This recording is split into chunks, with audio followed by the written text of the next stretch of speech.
부르심의 결과 사명이라는 제목을 가지고 말씀 증가하겠습니다. 사명, 하나님께서 우리에게 주신 명령이죠. 이 지역에 살고 있는 성도 한 분을 만났습니다.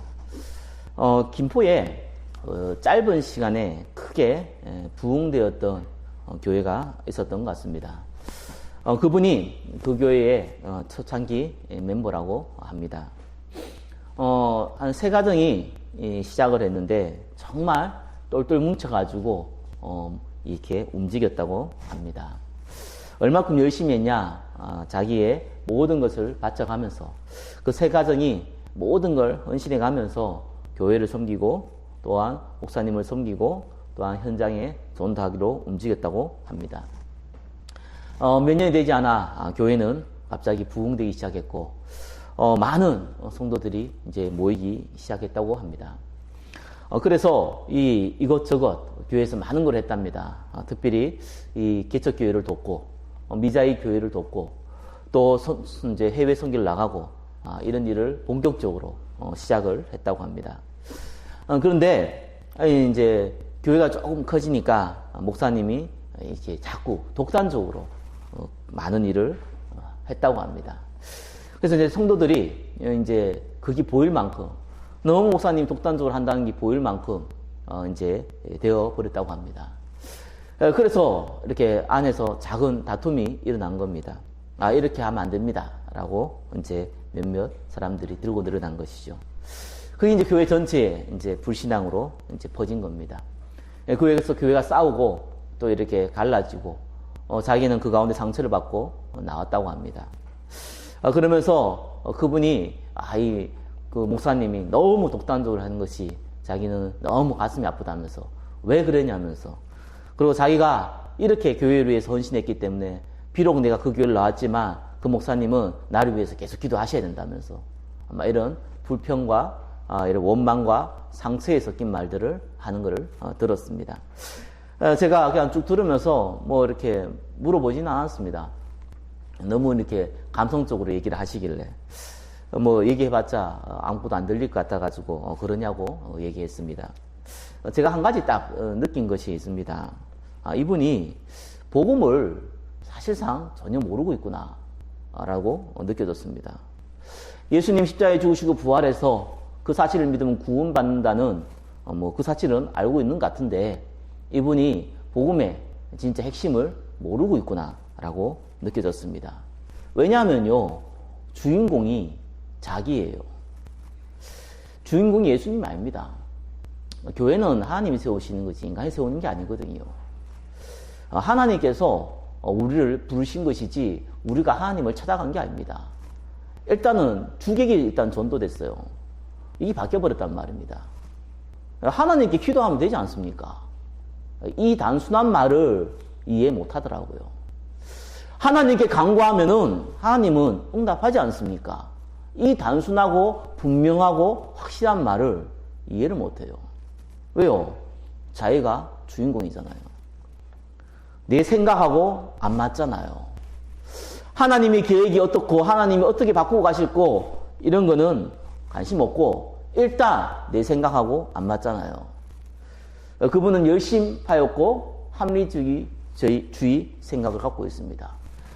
세상으로 보면은 멋있는 사람인데 성경하고는 안 맞거든요. 하나님은 합리적인 걸 원하시는 게 아니에요. 하나님은 열심히를 원하는 게 아니에요. 하나님은 하나님의 말씀에 순종하고 인도받는 자를 원하시거든요. 일단 내 생각하고 안 맞으니까 자기도 모르게 이제 불신앙을 드러내는 거죠. 그게 창세기 3장의 아담과 하와의 문제였거든요. 내가 주인공이 되고 싶은 거예요. 내가 하나님이 되고 싶은 거예요. 네가 기도해서 네가 하나님이 되라, 네가 부처가 되라, 똑같은 사상이거든요. 그래서 결국은 자기의 욕망을 이루는 신앙이 돼버린 거예요. 그것이 안 되어지니까 문제가 나는 거거든요. 하나님은 저와 여러분들의 필요를 채우시지 욕망을 채우시는 분이 아닙니다. 그리고 이미 생각 자체가 육신적입니다. 내 육신적인 부분에 유익이 되느냐, 손해가 되느냐. 내가 이렇게 헌신했는데 왜 나를 인정하지 않느냐. 내한테 손해가 되느냐, 이익이 되느냐. 그게 창세기 6장의 네피림 시대와 똑같잖아요. 육신이 도움이 되면 뭐든지 합니다. 육신이 도움이 안 되면 뭐든지 반대합니다. 그게 세속신앙이잖아요. 그게 세상 정치잖아요. 그게 세상 경제 원리거든요. 성경은 그걸 얘기하고 있지 않습니다. 세속신앙을 얘기하고 있지 않거든요. 하나님은 우리의 필요를 채우시거든요. 그리고 목적 자체가 하나님 나라가 아니에요. 목적 자체가 부흥이지 하나님 나라가 아니에요. 목적 자체가 나의 야망을 이루는 것이지 하나님의 나라가 아닙니다. 뭔가 성공하기 위한 몸부림이잖아요. 영적으로 육적으로 뭔가 성공하기 위한 몸부림이에요. 그게 창세기 11장의 바벨탑과 같거든요. 어느 날 한순간에 무너지는 바벨탑과 같은 겁니다. 그걸 보고 야망신앙이라고 합니다. 그렇기 때문에 시간이 지나면은 지날수록 문제가 올 수밖에 없거든요. 검단 지역에 교회를 우리가 시작하게 됐잖아요. 하나님께서 인도하셨거든요. 제가 여러 가지 상황을 얘기할 수 없지만 참 하나님이 인도하셨다라고 너무너무 확신이 들거든요. 그래서 제가 이 교회를 세우면서 하나님께서 이 교회를 세우면서 저한테 준 기도 제목이 있습니다. 하나님, 이 교회는 24시간 불을 밝히는 교회가 되게 해주십시오. 하나님, 이 교회는 정말 전도와 선교하는 교회가 되게 해주십시오. 무엇보다도 이 교회에 한 사람이 오든 100사람이 오든 10,000명이 오든지 간에 하나님, 이 교회에 온 성도들은 정말 복음 때문에 행복한 성도들이 되게 해주십시오. 목사 때문에 행복한 게 아니고, 교회장 때문에 행복한 게 아니고, 여러 가지 배경 때문에 행복한 것이 아니고, 여러 가지 이권과 유익 때문에 행복한 것이 아니라, 여러 가지 하나님께서 내한테 주신 뭔가를 체험해서 기쁜 게 아니라, 복음 그 자체 때문에, 구원받은 하나님의 자녀이기 때문에 행복한 교회가 되게 해주십시오. 그게 저한테는 중요한 기도 제목이었거든요. 그리고 새 포도주는 새 부대에 넣어야 됩니다. 하나님께서 우리에게 이 지역에 또 이 현장에 새로운 사람을 부르실 겁니다. 처음부터 중요해요. 많은 사람이 오는 게 아니라 처음부터 우리가 이 복음 때문에 제대로 시스템을 깔아서 나가야 됩니다. 하나님께서 우리를 부르셔서 이 지역에 하시고자 하는 일이 있거든요. 하나님의 계획이 있는 겁니다. 이 지역은요, 교회가 많아요. 그렇죠? 그럼 딱 한 가지 저와 여러분 기억해야 될 것입니다. 교회가 많다는 것은 그만큼 많은 교회 다니는 사람들이 있다는 얘기도 되고요. 또 이 영적인 분위기도 나름대로 괜찮다고 보면 됩니다. 그런데 한 가지가 없거든요. 이 복음을 제대로 이해하고 누리는 사람들이 많지 않거든요. 이 교회는 그걸 해야 됩니다. 저는 교회는 많은 사람이 오는 게 아니라 교회는 한 사람이 오든 많은 사람이 오든 상관없이 복음 때문에 행복한, 복음 때문에 정말 하나님의 인도를 받는 교회가 되어야 되거든요. 저와 여러분 그걸 놓고 기도를 하고 재단을 쌓아 나가야 되는 겁니다. 가까운 데 영업하시는 분이, 장사하시는 분이 있더라고요. 어느 교회 자기는 섬긴다 이렇게 저한테 먼저 와서 인사를 해요. 그래서 제가 뭐 인사도 했죠. 그래서 제가 이런 얘기를 했습니다. 이 교회는 24시간 문 열어놓으니까 와서 시간 날 때 뭐 가까우시니까 와서 기도도 좀 하시고 그렇게 인도받았으면 좋겠다라고 했습니다. 근데 이분이 이렇게 얘기해요. 자기는 자기 교회에 조금 거리가 되더라도 직접 이렇게 중간에 답답할 때 차를 몰고 가서 기도하고 온다는 거예요. 아, 그러시냐고. 네, 그랬습니다. 근데 이분이 그 다음 말이 제 마음 참 잡초하게 만들어요. 그래서 교회 가서 자기가 실컷 부르짖으면서 운다는 거예요. 울고 나면 속이 시원하다는 거예요. 그래서 너무 속 시원한 마음을 가지고 다시 와서 장사를 한답니다. 그래서 내가 마음이 좀 찹찹하더라고요. 교회는 속 시원하게 해주는, 그래서 울고 가는 그런 곳이 아니거든요. 우리가 성령의 인도받기 위해서 몸부림치고 성령 인도받는 곳이지 내 속 시원하게 만들어주는 곳이 아닙니다. 스트레스 풀기 위한 곳이 아니거든요. 그래서 제가 참 마음에 좀 찹찹하더라고요. 아, 이분이 전혀 복음을 이해 못하는구나. 내가 좀 인생 살아가는데 정말 이 마음에 스트레스도 조금 쌓이고 여러 가지 문제 사건들이 있는데 이거 좀 풀기 위한, 이거 좀 해소하기 위한 곳으로 교회를 생각하는구나. 그것으로 하나님을 본인도 모르게 이용하는구나. 사실상 나중에 문제 오거든요. 그래서 제가 참 여러분 만나면서 많은 걸 참 느낍니다. 신실하신 분인데, 중심도 좋으신 분인데, 복음 하나 모르면은 그것 때문에 큰 문제 오거든요. 반드시 시간 지나면 영적 문제 옵니다. 자, 그래서 오늘 저와 여러분이 복음부터 먼저 이해하겠습니다. 우리가 짧은 시간에 많은 얘기를 할 수 없겠지만, 1번 우리 복음의 이해. 참 4가지 정도를 여러분들이 이해를 하시면, 우리는 복음을 이해했다. 이렇게 좀 보셔도 됩니다. 말씀의 의미를 좀 아셔야 돼요. 1번의 1번 말씀의 의미죠. 성경 66권이 하나님 말씀이지 않습니까? 예. 그러나, 우리가 성경 66권을 다 알 수도 없고, 외울 수도 없고, 예, 항상 묵상할 수도 없어요. 핵심을 알아야 되는 겁니다. 왜 하나님이 성경 66권을 줬겠습니까? 그 핵심이 뭔가를 저와 여러분들 항상 알고 있어야 되거든요. 구약의 핵심이 뭡니까? 예, 창세기 3장에 아담과 하와가 범죄했다는 거예요. 최초의 인간인 아담과 하와가 하나님을 떠났다는 겁니다. 죄 아래 빠졌고 사단의 권세 아래 빠져서 운명대로 살다가 네피림 시대처럼 육신을 위해 쫓아가 살다가 세상의 정욕과 안목의 정욕을 따라 살다가 어느 날 영적 문제 당하다가 고통당하다가 결국 죽어서 지옥 간다는 것이 창세기의 얘기거든요. 그래서 이 문제는 어떠한 노력과 선행과 종교로도 해결할 수 없기 때문에 하나님이 직접 해결하시겠다는 거예요. 그래서 하나님이 직접 오시겠다는 거예요. 그것을 메시아라고 합니다. 그분을 메시아라고 하거든요. 그걸 히브리어로 메시아라고 그러고 헬라어로 그리스도라고 그러는 겁니다. 그분이 오시겠다는 거예요. 하나님이 직접 오시겠다는 얘기가 구약의 핵심이에요. 그래서 구약시대에 있는 사람은 오실 메시아를 바라보고 구원받았습니다. 신약은 뭡니까? 그 성경에 약속했던 39권의 구약에서 예언했던 그 메시아가 인간의 몸을 입고 오셨는데 그분이 바로 예수 그리스도라는 겁니다. 그게 바로 예수님이시라는 거예요. 그래서 성경의 약속대로 십자가에 죽으시고 부활하셨다는 겁니다. 이 사실을 믿고 영접하는 자, 곧 그 이름을 믿는 자는 하나님의 자녀가 되는 권세를 주셨나니, 구원받는 축복을 주셨다는 거예요. 예수 그 이름을 믿을 때에 구원받는다는 겁니다. 저의 영혼이, 여러분의 영혼이 하늘나라 이름책에 기록된다는 겁니다. 그것이 성경의 핵심이거든요. 근데 그냥 단순하게 구원받는 게 아니라 하나님께서 우리와 항상 언제나 어디든지 함께 하겠다는 거예요. 그걸 보고 임마누엘이라고 그러잖아요. 그래서 주의 천사를 통해서 저와 여러분을 보호하시고 어둠의 권세, 사단의 권세를 주님께서 막으시고 기도할 때에 하나님의 천군 천사를 보내시사 흑암과 저주의 세력을 무너뜨리겠다는 거예요. 그리고 모든 것을 너에게 줬다는 거예요. 이미 내 아들을 내가 직접 십자가에 죽었는데 그와 함께 모든 걸 주시지 않겠냐는 거예요. 천사도 그 어떤 것도 우리를 사랑하는 이로 말미암아 하나님의 사랑에서 끊을 수 없다는 거예요. 완벽하게 저와 여러분을 보호하셨다는 거예요. 완벽하게 저와 여러분을 구원하셨다는 거예요.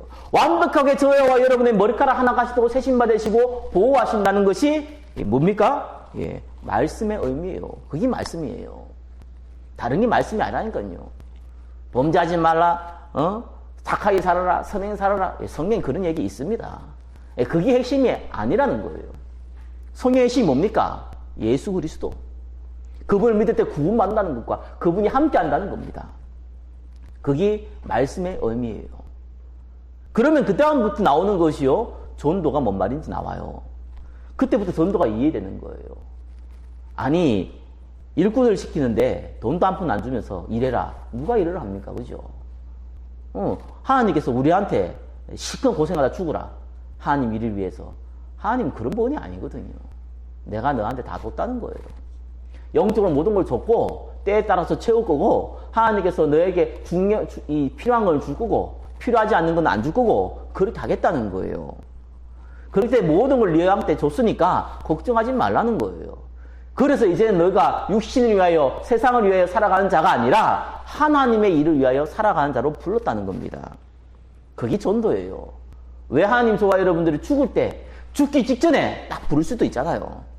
근데 왜 먼저 불렀습니까? 하나님의 목표를 위해서. 그게 뭡니까? 저와 여러분들이 구원받았듯이 다른 사람도 구원받아야 되잖아요.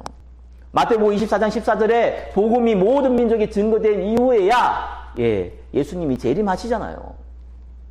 그래서 전도와 선교가 하나님의 목표라는 거예요. 그걸 여러분들이 그 다음에 이해가 되는 겁니다.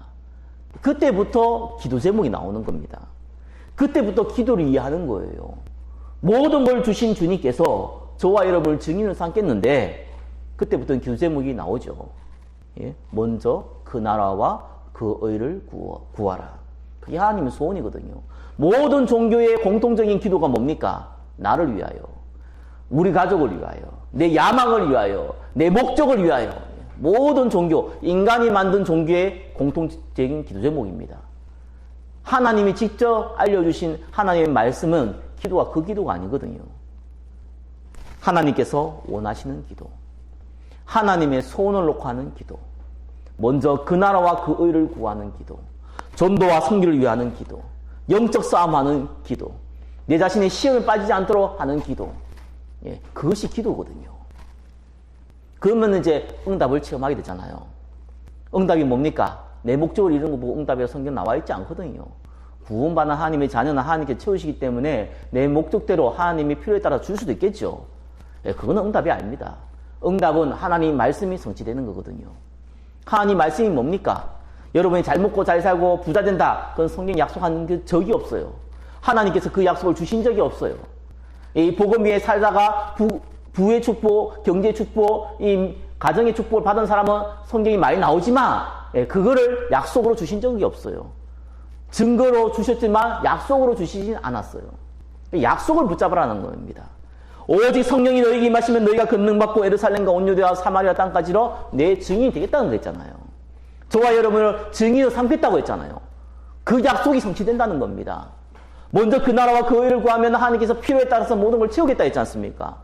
그 약속이 성취되는 겁니다. 아무것도 염려하지 말고 오직 모든 일에 기도와 간구로 너희 구할 것을 감사함으로 하나님께 아뢰라. 그래야면은 모든 지각이 뛰어난 하나님 평강이 그리스도 예수 안에서 너희 마음과 생각을 지키겠다고 약속하셨어요. 하나님 평안을 주시겠다고 약속했어요. 하나님께서 때에 따라서 필요한 말을 주겠다고 약속했어요. 그 약속이 나를 통해서 하나님이 성취시키는 겁니다. 그걸 보고 응답이라고 합니다. 이렇게 네 가지를 여러분이 이해를 하면은 복음이 그런 거구나. 복음은 나를 위한 게 아니에요. 복음은 주인공이 내가 아니란 말입니다. 저와 여러분들은 축복받은 하나님의 자녀이고 하나님 그걸 통해서 하나님이 일을 하시는 거거든요. 자, 그러면 두 번째 뭡니까? 복음의 방법을 알잖아요. 복음의 방법입니다. 이 복음의 의미를 저와 여러분이 이해한다면 이것을 하나님께서 어떻게 이루어 갑니까? 그게 첫 번째 갈보리산 언약이잖아요. 갈보리산 언약이 뭡니까? 십자가 부활이잖아요. 예수님이 십자가에 죽으시고 부활해서 이 약속을 성취해 나갔다는 겁니다. 근데 하나님이 이제는 예수님이 이 땅에 있는 게 아니거든요. 분명히 사도행전 1장에 승천했잖아요. 그리고 그전에도 그때도 지금도 하나님이 약속하시는 거 성령으로 함께 하겠다는 거잖아요. 그래서 네가 가는 곳에 하나님의 나라가 임해야 된다는 거잖아요. 내가 노력해서 수고해서 되는 것이 아니라 하나님의 나라가 임해야 된다는 거거든요. 그걸 보고 감람산 언약이라고 하지 않습니까? 그리고 하나님께서 예수님이 이 승천하기 전에 뭐라고 얘기했습니까? 예루살렘 떠나지 말라고 그랬어요. 내가 너에게 줄 거 기다리라고 그랬어요. 500명의 성도들이 예수님 부활한 걸 보고도 나머지 다 떠났어요. 120명이 남았습니다. 왜요? 하나님의 말씀은 이해됐지만 목숨이 두렵잖아요. 저와 여러분들이 아무리 하나님 말씀을 믿어도 우리는 연약하거든요. 문제와 사건 앞에서 우리의 육신의 연약한 앞에서 넘어질 수 있거든요. 그러니까 성령 충만 받아라는 거예요. 하나님이 힘을 주겠다는 거예요. 그게 마가다락방의 언약입니다.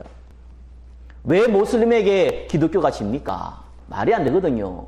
왜 불교한테 기독교가 집니까? 말이 안 되잖아요. 아니 하나님 살아계신 하나님인데 이 귀신 사단의 권세한테 집니까? 그건 말이 안 되거든요. 저 유해지 단체, 저 프리메이슨 단체한테 왜 기독교가 집니까? 말이 안 되잖아요. 지는 게 아니라 우리가 하나님의 능력을 못 받아서 생기는 벌어지는 일이거든요. 하나님의 능력을 못 받으니까 우리가 불신자한테 지는 거예요. 기독교가 지는 것처럼 보이는 거예요. 하나님은 살아계시는데 살아계신 하나님을 우리가 체험 못하는 거거든요. 저와 여러분이 이 갈보리산 언약, 감람산 언약, 마가다락방의 이 언약이 바로 하나님의 방법이에요. 십자가의 죽으심과 부활이 하나님의 방법이에요. 성령의 역사는 하나님의 나라가 임하는 것이 하나님의 방법이에요. 저와 여러분이 힘을 얻어서 세상이 감당하지 못할 자로 쓰임받는 것이 하나님의 방법이라는 겁니다. 그게 복음의 방법이에요. 그러면은 그 결과로 세 가지가 오잖아요. 그게 천명이고 소명이고 사명입니다. 천명이 뭡니까? 이걸 체험하는 거예요.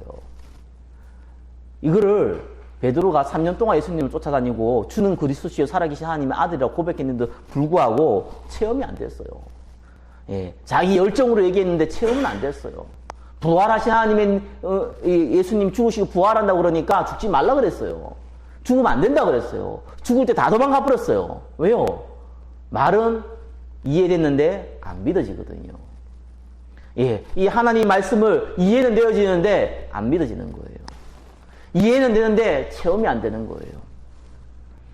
예, 고기 잡으러 갔던 베드로를 예수님이 불렀어요. 그러고 물었어요. 네가 나를 사랑하느냐? 예, 내가 주님을 사랑하는지 주께서 아십니다. 베드로가 고백했거든요. 부활하신 예수님을 만난 겁니다. 예, 부활하신 예수님을 만난 이후부터 하나님이 진짜 말씀이 이해된 거예요. 그걸 천명이라고 그래요. 하나님 말씀이 그때 깨달은 겁니다. 그러면 저와 여러분도 부활하신 예수님을 직접 봐야 됩니까? 그 말이 아니거든요. 우리 능력으로는, 우리 힘으로는 하나님 말씀을 깨달을 수가 없어요. 지식적으로 이해할 수 있는데 그것을 진짜 깨달을 수가 없어요. 그 믿음이 진짜 생길 수가 없어요. 하나님이 하셔야 되거든요. 그걸 복음 체험이라고 해요. 그래서 하나님 직접 하실 때까지 기도하고 기다리는 겁니다. 그걸 천명이라고 해요. 그러면은 반드시 여기에 대한 분명한 확신, 증거 주십니다. 그걸 보고 소명이라고 그런 겁니다.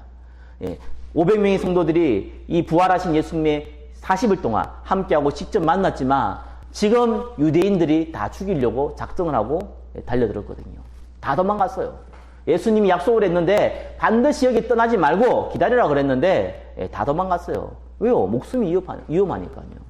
남은 사람 120명밖에 없었어요. 그 사람들은 왜 남았습니까? 예, 죽어도 좋다는 거예요. 이제는 죽어도 괜찮다는 거예요. 죽으나 안 상관없다는 겁니다. 그 120명을 하나님께서 복음을 참된 시작으로 부르신 거예요. 그걸 보고 소명이라고 그럽니다. 진짜 예수님 살아계신 거 맞습니까? 진짜 예수님 우리와 함께 하신 거 맞습니까? 그리고 여러분의 인생의 미래에 분명히 붙잡고 계신 거 맞습니까? 그거 체험해야 되잖아요. 예, 그거 인도받아야 되거든요. 사실상 안 믿어요. 그래서 예수님이 뭐라 그랬냐? 예, 기다리라는 거예요. 그래서 기도하라는 거예요. 하나님의 성령의 능력이 힘을 때까지 기도하라는 거예요. 그때 일어난 역사가 오순절의 역사입니다. 그걸 소명이라고 합니다. 그러면 저와 여러분이 과거에 있었던 모든 일들, 지금까지 우리가 하고 있는 모든 것들이 이제는 하나님 앞에 쓰임받는 도구가 되는 겁니다. 그걸 보고 사명이라고 그러는 거예요.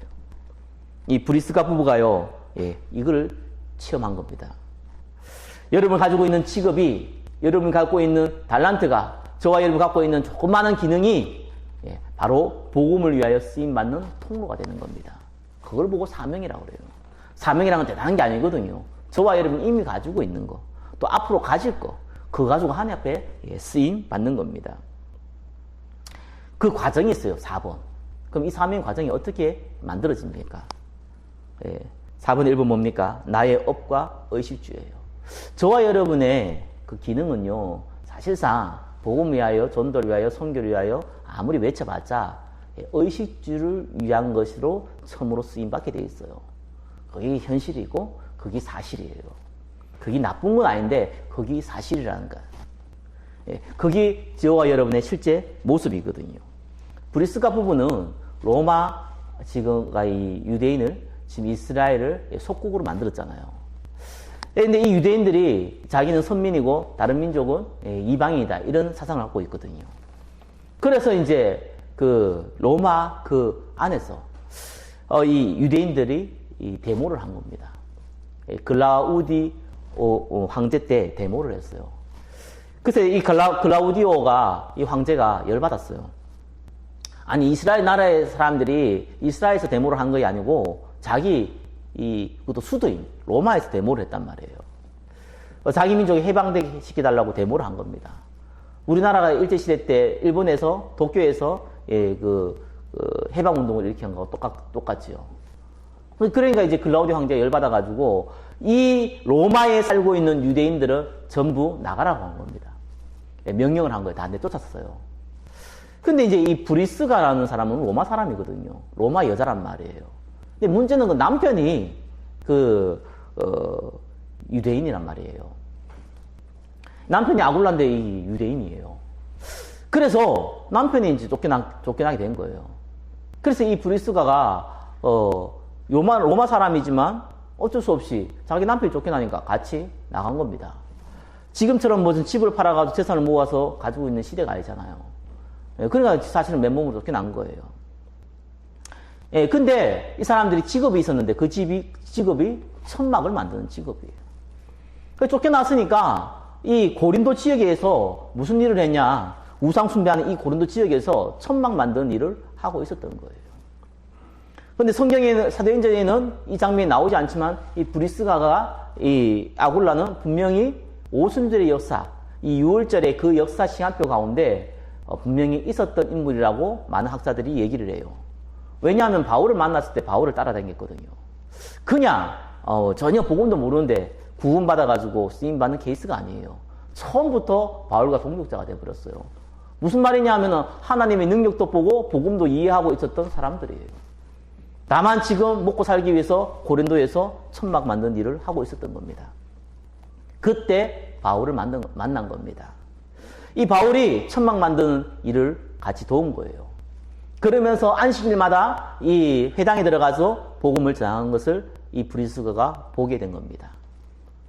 그래서 이 브리스가가 딴 거 아니라 이 바울을 조금씩 돕기 시작한 거예요. 그게 4분의 2번 나의 업과 복음이에요. 비록 내가 가지고 있는 기능은 천막 만드는 일이지만 지금 바울이 하는 전도 사역을 내가 함께 돕기 시작한 겁니다. 그래서 이 업과 복음이 조금씩 연결되기 시작한 거예요. 나의 기능과 내가 부리는 직원들이 있는데 여기에 복음과 조금 연결되기 시작한 겁니다.